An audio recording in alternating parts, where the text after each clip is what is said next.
Well, guys, as promised, I promised I'd watch one of the death battles that I missed from last season. Um, Whenever a death battle I didn't care about appeared, alright? No, this Aang versus Traveler stuff. This Aang versus Traveler nonsense. I don't really care about that. So, instead, I'm going to do my Shigaraki versus Mahito, My Hero Academia versus Jujutsu Kaisen reaction. I'm not going to lie, these characters are a little bit too similar, don't you think? Like, they came out around the same time. Both of them touched to kill. Alright, they both had the same hair color at one point. It's a little crazy, I'm just saying. Both of them are crusty. They're both crusty. But Mahito has like that supernatural aspect where Shigaraki is like genetic, so I'm not sure. I guess we're just gonna have to see who's gonna win. And if they're using like the superhuman, oh, I don't know, man. If they're using the superhuman Shigaraki. Shigaraki versus Mahito. The symbol of fear versus the human disaster. The all for one. Let's see how far they're gonna take this Shigaraki. To analyze their weapons, armor, and skills to find out who would win a death battle. Tenko Shimura was just a sweet, shy boy who loved superheroes. But sometimes the hand of fate can't abide sweet, shy boys. Ruthlessly beaten and abused by his hero-hating father, Tenko pushed beyond his emotional limits until he activated his inherent superpower, or quirk. It wasn't something cool like flight or super strength. In his terror, he accidentally killed his whole family. Well, except for dear old dad. That one was intentional. Tenko wandered the streets alone, silently begging for someone, anyone, to help him. If only a hero was there to save him. But instead, the only open hand he found belonged to the devil. All for one. The greatest supervillain in history. Pretty menacing, if not for that dorky-ass costume. I get it, hands are his thing, but come on. This whole freaking death battle is nothing but hands. Those aren't prosthetics. Those are real hands. From his family. His family. That he attached to his face. Sick. And explicitly commanded to be left there by his mentor so that he would never forget his rage. Okay. That's so weird. His use of decay started off relatively weak. It rapidly increased in power and range as Shigaraki came into his own. So I'm guessing like the hands aren't rotting. He's touching. Anything that touches something he's decaying also decays, spreading like an all-consuming miasma that can wipe out anything from an enormous tower to an entire city. If decay reaches you, your only hope is to isolate the body part that is disintegrating before it gets to reaches you.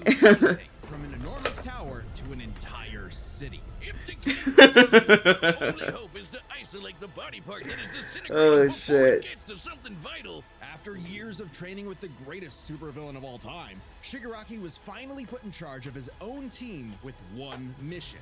He must kill All his Might. master's rival, the #1 hero, All Might. Only to fall flat on his face. Isn't it crazy how All Might just didn't die on My Hero Academia? Everyone really thought this man was gonna get smoked like Jiraiya. Gamer lingo unironically. Only through struggle could Shigaraki manifest his dark conviction. Right as All Might's new protege, Izuku Midoriya, was coming into his own as well. These two rivals, the inheritors of their master's I guess he couldn't do anything about being crusty. His quirk is just made him that way. And All for One double KO'd each other, leaving Shigaraki to lead the League of Villains all by himself. And with the stakes higher than ever before, Shigaraki stepped up. He personally battled the monstrous Gigantomachia for a month and a half straight. I forgot about that. Other villain organizations to create the Paranormal Liberation Front.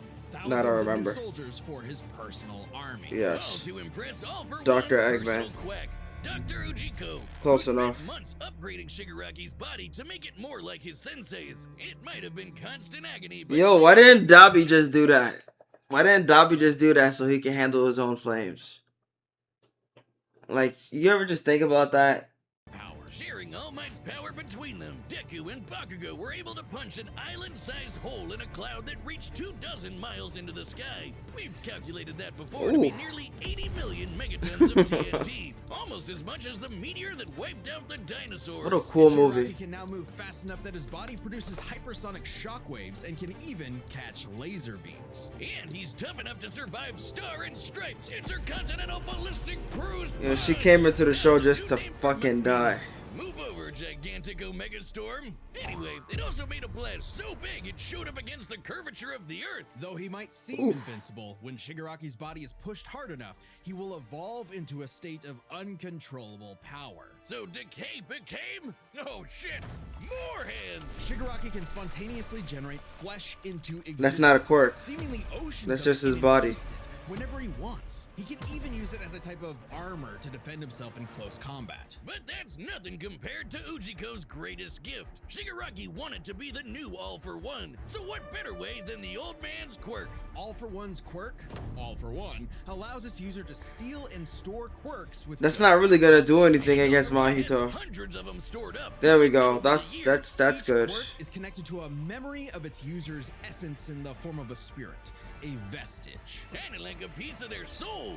They exist in this kinda psychic world in Shigaraki's body and can even act as a spiritual defense should it be invaded. And with those vestiges came quirks like super fast healing, air blasts, radio waves, flight, telekinesis, teleportation of others, and the ability to track foes. He can even combine multiple quirks together, like in this big ass electric. Yeah, that's pretty cool. I always found that cool. Any vestige stolen Fusing or destroyed quirks will also starts to remove make new that quirk quirks. from Shigaraki's repertoire.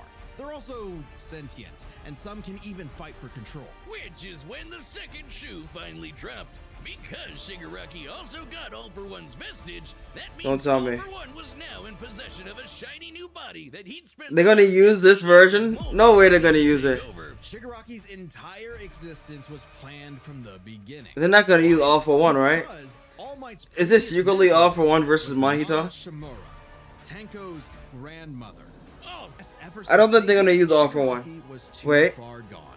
His spirit decayed by years of venomous hatred. And the new symbol of hope defeated the new symbol of fear, burying All-for-One's grudge for good. All that Shigaraki Okay, yeah, they're not gonna use it. remembered as the heartless destroyer he was raised to be, and not the broken, angry, crying little boy he really was deep inside. For just that one moment, though, Shiggy got in Deku the only thing he'd been denied his whole life, the one thing his lifelong nihilistic tantrum was really all about. He got a hero who tried to save him. Damn. Ever since Cain slew his brother Abel and wetted his fields with his blood, What? man's greatest fear has been his fellow man. What if this fear took on a life of its own? What if all that negative emotion humans felt for one another spilled from their bodies and congealed, forming over time a It's living nasty. being fueled by malice, which believes in nothing but the law of the jungle? Well, then you'd have the special grade curse with a patch face, Mahito. Mahito is one of the deadliest beings to ever afflict mankind. He's no mere mortal, though, but a cursed spirit. Innumerable spirits exist, weaker or stronger depending on the amount of anxieties, jealousies, hatreds, and fears humans feel about them. Like the fear of locusts, kinda weak, or the fear of smallpox, getting stronger. Or This the is fear all of the energy from an global entire warming by population. Tokyo. So it follows that mankind's fear of itself would be That sort of explains why he's so strong. Those negative But is it like, emotions when they say mankind, they don't mean like the entirety of humanity from across the planet, right? It's basically like evil key. Cursed energy can be used to make That'd be pretty spirits crazy. stronger, faster, and tougher than any normal human. Yeah, cursed energy is evil key. Everyone in this show uses the evil energy. Impossible for the untrained eye to see. My latest season was pretty crazy. Even though it's just 10 episodes. This is core 1 though. Idle transfiguration. Using Here this we go. cursed energy, Mahito can control anyone's soul with just a touch, including his own. In fact, he's so good at manipulating his own soul that you can't even kill the bastard without directly targeting it. In Jujutsu Kaisen, the soul and the body share an immutable connection. Whatever happens to the former affects the latter. This lets Mahito squash, stretch, and shape-shift his body into literally anything he wants. Can't believe he beat the giant He can robot. turn his limbs into blades or clubs, grow wings like a bird or fins like a fish, reform his body around injuries, or even create clones. Curse users are naturally unharmed by their own ability. Should he touch a human, though, his alterations to their body are instantly fatal. And since he's attacking your soul, those physical wounds are gonna be impossible to heal. Even if his alteration isn't directly fatal, crazy. the human body won't last more than a few moments in a transfigured state. All that with one touch! And I thought herpes was bad. Study who's picked up a number of different curse techniques, like the Black Flash. By applying cursed energy, Black Flash. I forgot he could do that. Impact with an enemy, space itself will distort, exponentially amplifying its force by a factor of 2.5.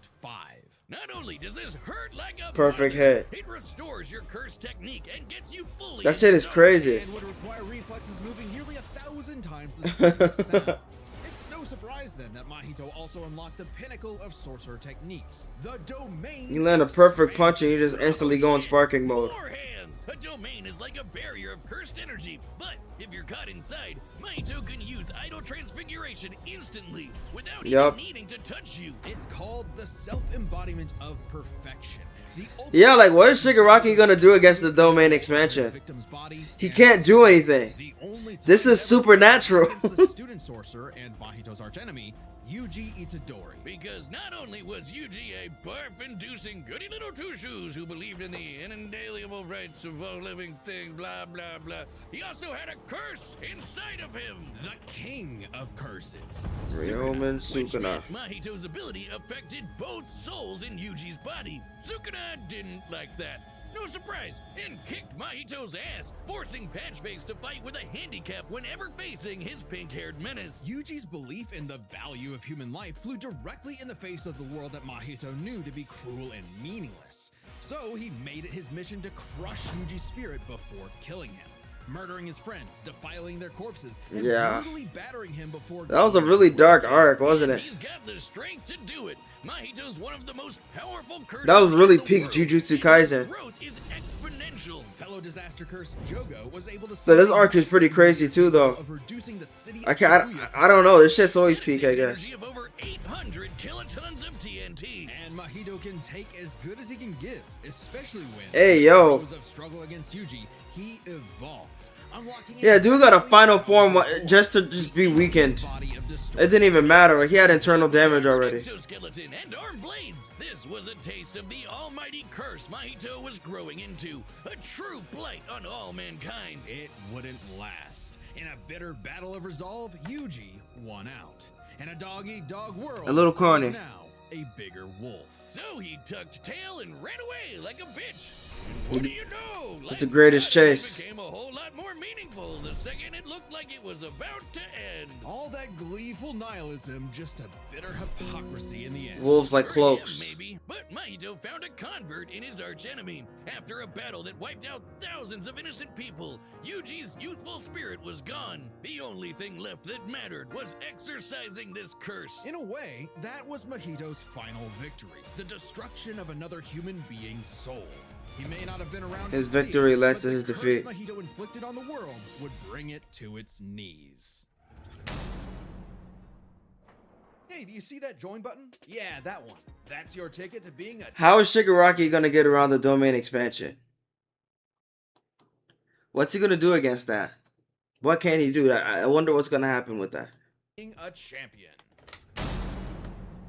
Because that's just instant kill. The combatants are set, and we've run the data through all possibilities. It's time for a death battle!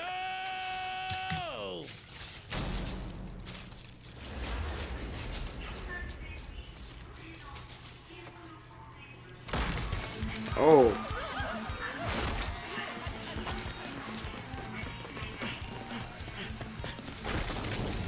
Alright. What a start.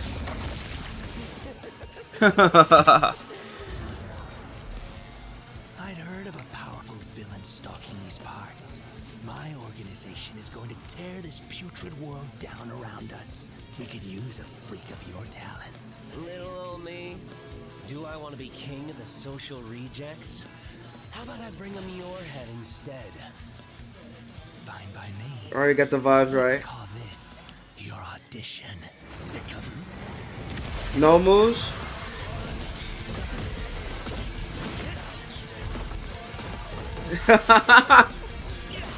It's pretty cool.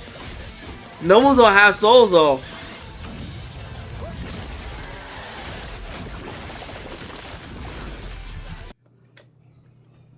They don't have souls though. They're dead. He can't transfigure them.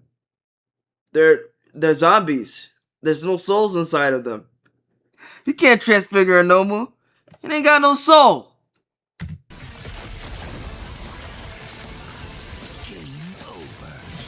The only Nomu that had a soul was Kurogiri. That was the only one. The rest of them are just dead corpses.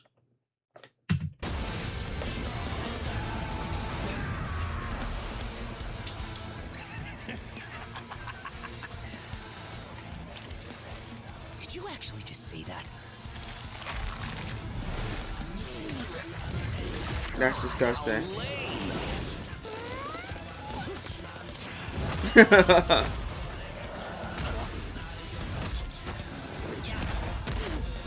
God damn.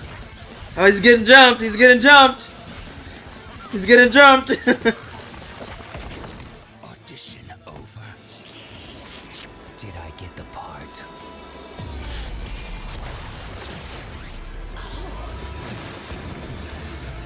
Decay.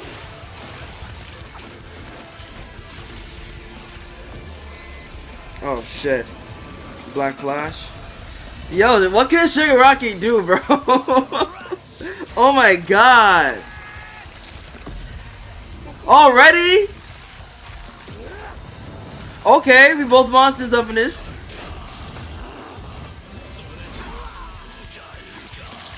How's the train car not destroyed?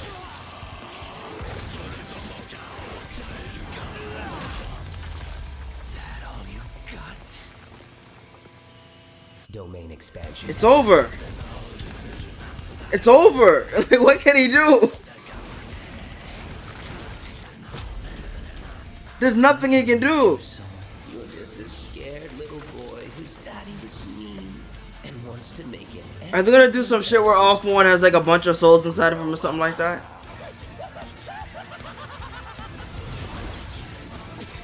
Yeah, I figured. Damn.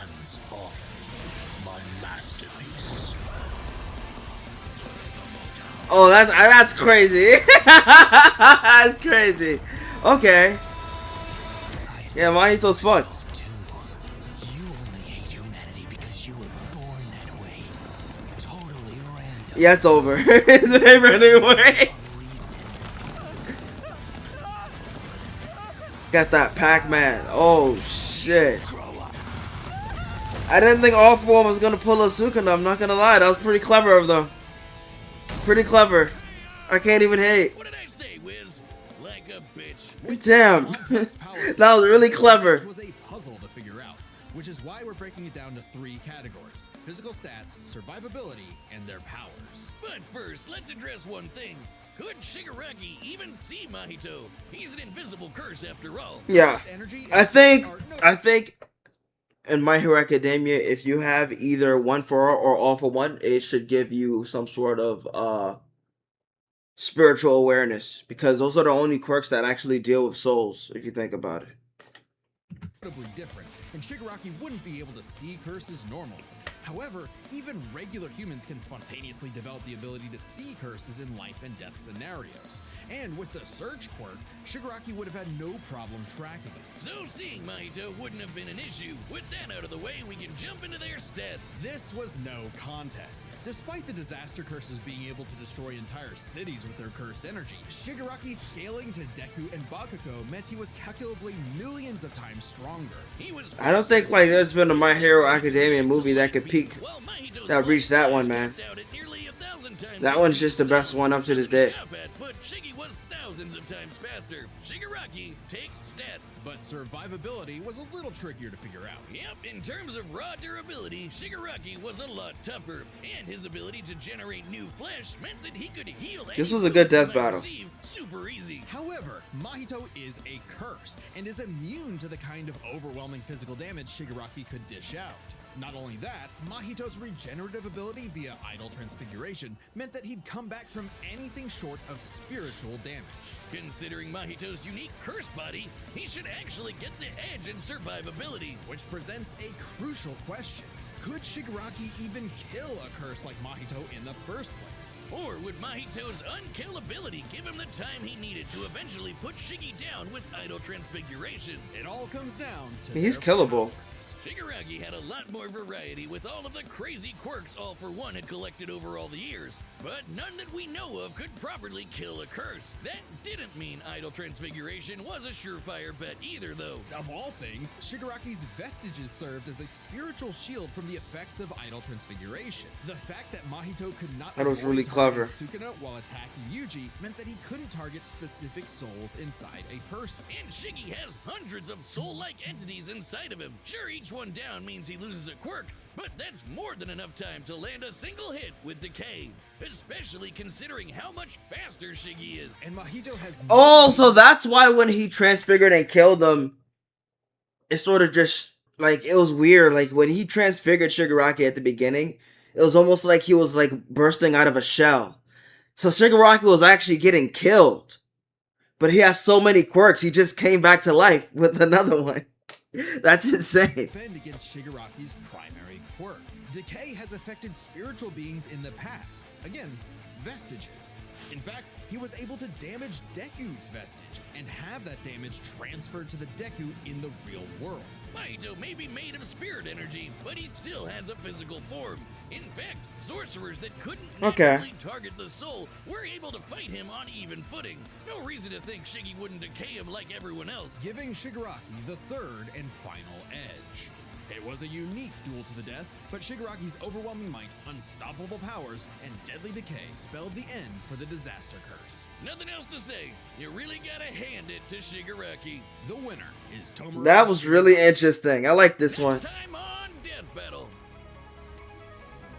Which one was this?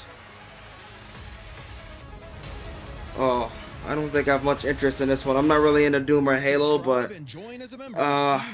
I'm pretty sure Doomslayer won. I mean, there's just nothing Master Chief could do to someone like that, you know? I really don't have to watch it to know how it's going to turn out. I don't know about either series, but I've heard things. Yeah, I'm pretty sure Master Chief... I said Master Cheeks. I'm pretty sure Master Chief got his cheeks spreaded in this one. He might as well be Master Cheeks after what Doomslayer might have done to him in this death battle. So, you know, maybe I'll get into both series in the future. You never know.